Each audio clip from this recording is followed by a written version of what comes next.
ओम नमः शिवाय। 87,000 वर्ष अतीत हेबा परे अविनश्वर शिव समाधि भांगिले।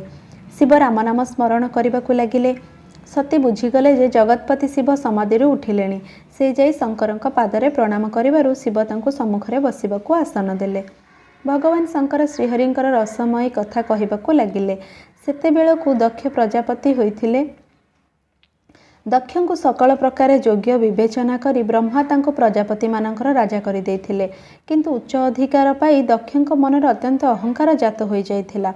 पृथ्वी रे एपरि केही जन्म होई नाही जे कि प्रभुत्वर अधिकारी होई मध्य मदगर्वी न होइछि। समस्त मुनि ऋषि को आमंत्रण करी आनी दक्ष गोटे विशाल यज्ञ आरंभ कले। जो देवता माने यज्ञ भागरे अधिकारी सेमानंको से समादर निमंत्रण कले।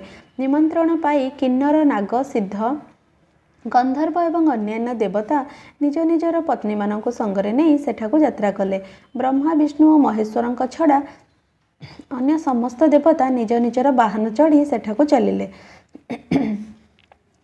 सती देखिले आकाशर अनेक सुंदर सुंदर विमान जाउछि। देवांगना माने एपरि मधुर स्वर रे गीत गाउछन्ते जे सुनिले मुनि मानकर ध्यान मध्य भांगी जिवो। देवता माने केउठिकी जाउछन्ते बोली पचारिबारु शिव सती को सब कथा बुझाई कहले। बापा यज्ञ करुछन्ते सुनी सती टिके आनंदिता हेले एवं भाबिले जदि महादेव अनुमति दियन्ते ताहेले सेही आଳରେ किछि दिन जाई से बापांक घरे रही आसन्ते। पति परित्यक्ता होइथिबारु सतींक हृदय दुखरे भाराक्रांत हो जाइथिला।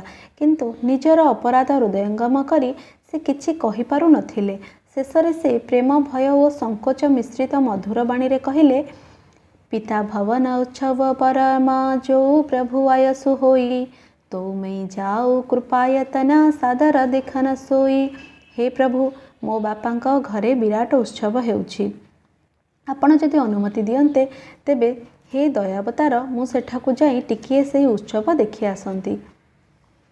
शिव कहले, तुम्हें भल प्रस्तावटी देइछ।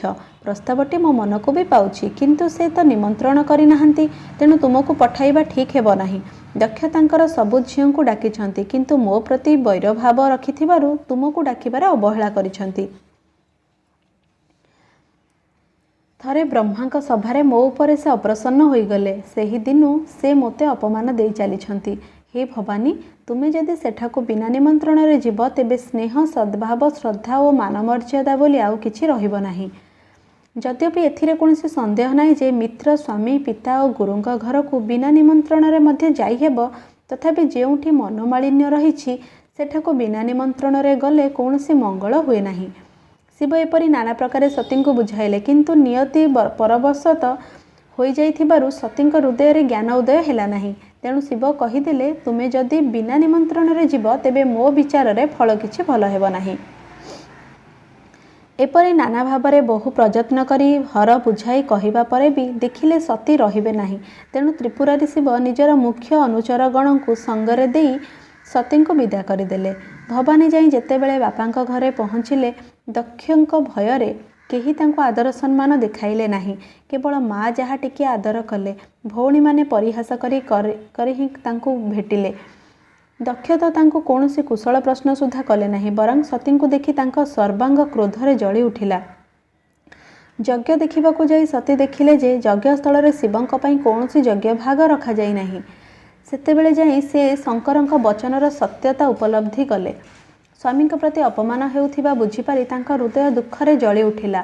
पति परित्याग करिथिबारु तांको जेते बाधि नथिला, पतिंक प्रति हेउथिबा अपमान देखि तांको ताठारु अधिक बाधिला। जगतरे नाना प्रकार दारुण दुख रहिछि, किंतु निज बंधु बांधवंक ठारु अपमान पाइले जे दुख हुए ता सबुठारु अधिक दारुण। तेणु सतींक मनरे भयंकर क्रोध जात हेला। तांको माँ तांको नाना भावरे बुझाइबाकू चेष्टा कले। सती को शिवंक अपमान असह्य बोध हेला। तांको मन कौनसी प्रकारे बुझिला नाही। तेणु से यज्ञ सभारे समस्त क्रोधरे धमक देई कहिले, हे सभासदगण, हे मुनिगण, आपण माने समस्ते शुणु। एठारे जो माने शंकर को निंदा करिछंती बा तांको निंदा शुणिछंती सेमाने अति शीघ्र तार फल पाइजिबे एवं मो बापा को भी अनुतापरे जर्जरित हेबाकू पड़िबो। ଯେଉଁଠାରେ କୌଣସି ସାଧୁସନ୍ଥ ଶିବ ବା ଶ୍ରୀପତି ବିଷ୍ଣୁଙ୍କର ନିନ୍ଦା ଅସମ୍ମାନ କାନରେ ପଡ଼ିବ, ସେଠାରେ ଏହା ମର୍ଯ୍ୟାଦା ସଙ୍ଗତ ନିୟମ ଯେ सामर्थ्य थिले ए लोक निंदुकर जीभ काटिदेब नचेत कान बंद करदे सेठारु चलीजिब।